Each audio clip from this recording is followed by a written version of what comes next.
Next year, Rocksteady is releasing Suicide Squad Kill the Justice League, and there's a plethora of reasons to be excited for this game. You can play as one of 4 Suicide Squad members with up to 4 of your friends. You can play it as a 4-player game or as a single-player game.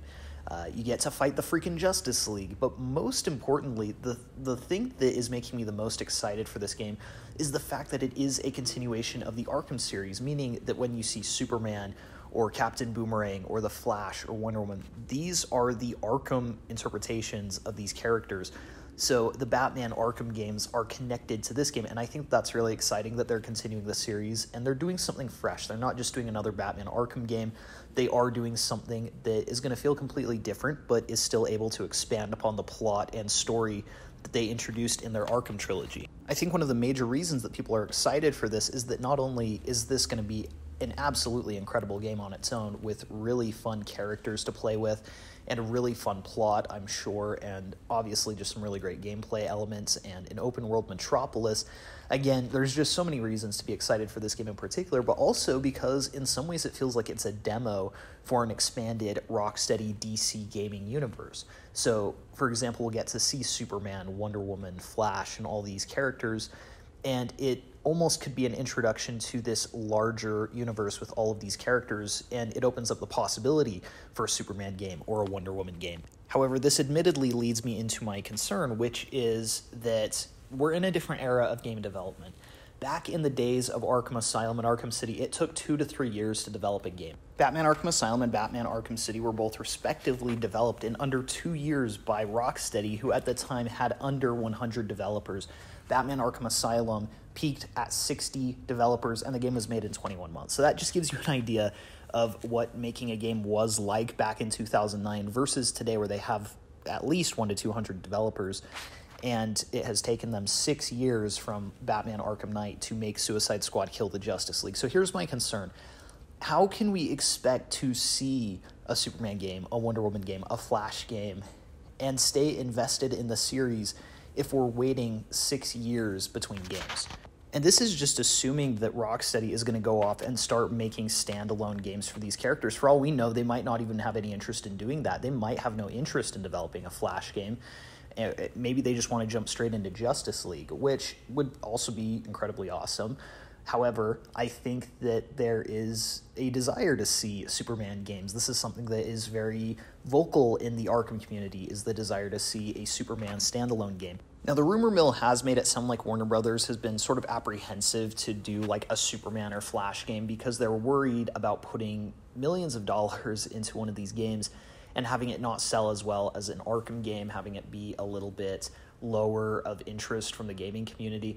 But I would argue that Gotham Knights and Suicide Squad are both incredibly risky IPs to push as AAA games. So depending on how well those games sell, what the interest is in some of the Justice League characters in the Suicide Squad game, I think it really could open the door for more of these standalone games down the line. But again, I do feel that concern that we'd be waiting 6, 7, 8 years between games. And can we really retain interest in this franchise if, it's that long of a wait between each one? I know I could, but I can't really speak for the larger gaming community. So here's sort of my pitch for what they should do. I think that Rocksteady and Warner Brothers Games as a whole should look at Spider-Man Miles Morales. This was a game that Insomniac Games released last year. And basically, Insomniac is going full steam ahead on their Spider-Man franchise, but they knew that Spider-Man 2 was going to take a while for them to develop. It's almost certainly being created from the ground up for PlayStation 5 hardware as opposed to PlayStation 4. So they developed a remaster for the original game, and on top of that, they created a spin-off title, Spider-Man Miles Morales. Miles Morales is not nearly the length of the first game. It can probably be completed in half the time, and I'm talking 100%, not just the campaign. The campaign itself was probably 6 hours or so. So it is a significantly shorter experience. However, with that said, it did give fans that much needed installment in this series. And for many of us, it was actually our favorite Spider-Man game to date.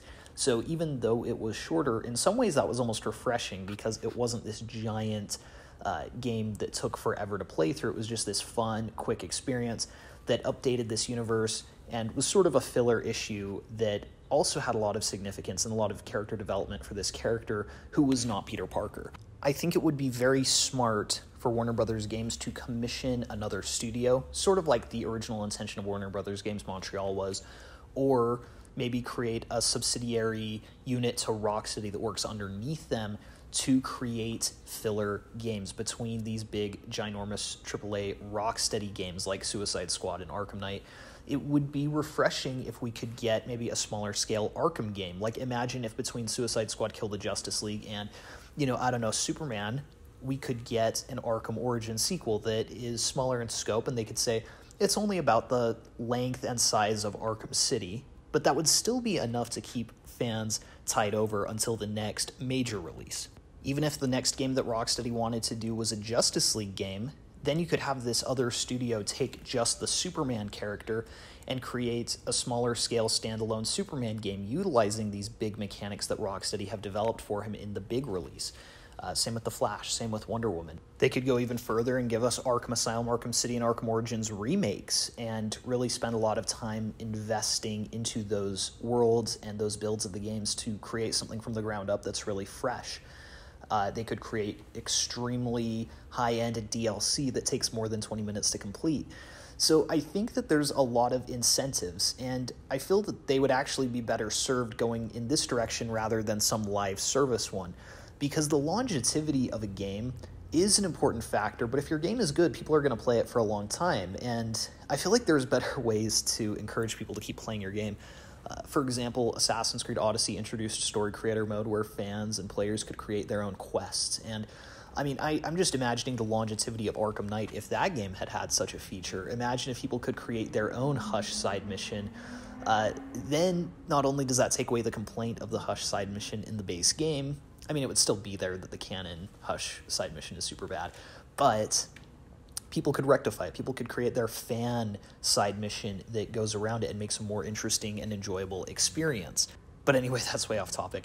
The point is that I think that Rocksteady and Warner Brothers Games, who have currently been expressing some interesting games as a service models, would be better served by just updating this universe a bit more frequently, and especially if they are trying to go all into this Arkhamverse with DC characters, as it appears they're doing.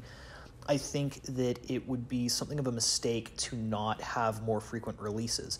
Now, maybe they're already working on this. We do know that Warner Brothers Games Montreal is working on 2 projects. Maybe the A team is working on Gotham Knights and the B team is working on supplemental content for Rocksteady. That is definitely a possibility, though I don't necessarily anticipate that being the case.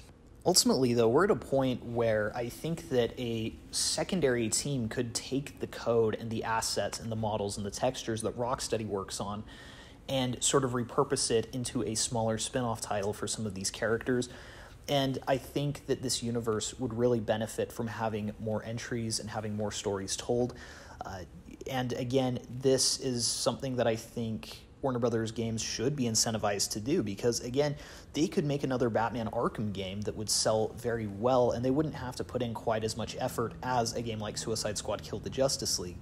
And instead, like I mentioned, they could say it's a smaller scale Batman Arkham game that sort of adheres back to the Asylum City era of the franchise, but it would still sell remarkably well. And again, it would just benefit this narrative and give a lot more context, and it would allow Rocksteady to tell more of this story without necessarily having to pack it all into one of their games. But anyways, thanks you guys so much for watching. Please be sure to like and subscribe if you enjoyed the video. Let me know in the comments below which DC game you would like to see most in the Rocksteady Arkhamverse. And thanks again so much for watching. We'll see you guys in the next one.